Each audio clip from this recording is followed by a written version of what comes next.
Nagpakulo na ako ng tubig. Pakuluan ko muna yung breast chicken at ilagay ko na rin yung carrots. Isabay ko na rin pakulo para lumambot na rin o maluto na rin siya. Pagkaluto ng breast chicken, tanggalin muna natin yan at palamigin at saka himayin. Ganon din yung carrots, hihiwain ng maliliit. Sa the same na tubig or yung pinakuluan natin sa chicken, doon ko na rin ipalambutin yung o pakuluan yung macaroni. Kalahating kilo lang yan. Takpan ko ulit hanggang sa maluto lang din. Pagkaluto niyan, i-strainer natin at saka ilagay muna sa bowl at palamigin din. Habang ginagawa ko yan mga kalasa, kung bago ka pa lang sa aking channel, welcome! At huwag kalimutan mag-subscribe at i-click ang bell button para sa mga notification.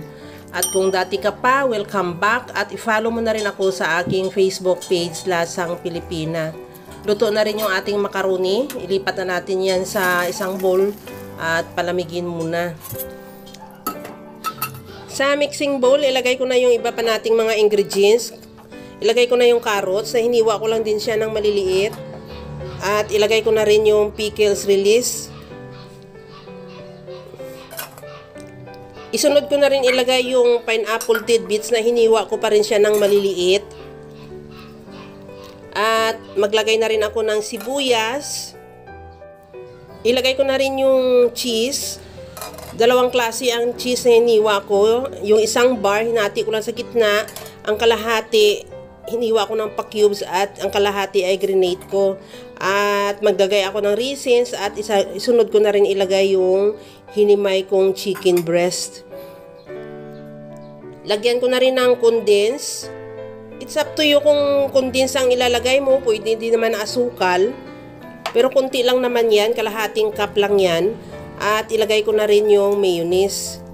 Depende sa iyo kung anong klaseng mayonnaise, kung anong brand. Basta bahala ka na. Ang importante, makuha mo yung tamang timpla niya.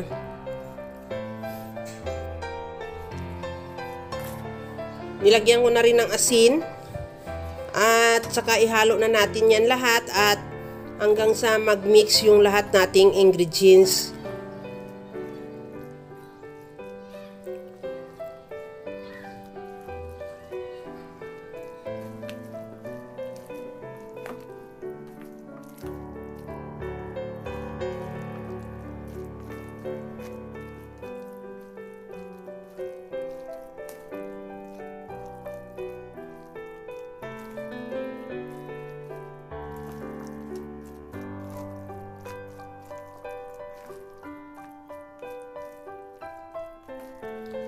Okay na rin tong ating mixture.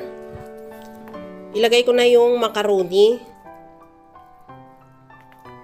At unti-unti lang ang paglagay hanggang sa malagay na lang natin lahat. At saka natin yan i-mix na lang din. Ihalo lang at ituloy lang ang paghalo hanggang sa ma-mix lang yung lahat nating ingredients. At pagkatapos yan, pwede na natin muna ilagay sa ref ng mga at least 4 hours, pero ako ginawa ko yan siya ng overnight. Kinabukasan ko na siya sinerve. Kaya mga kalasa, kung nagustuhan mo yung ating video, please like na lang at pakishare na rin sa inyong mga friends.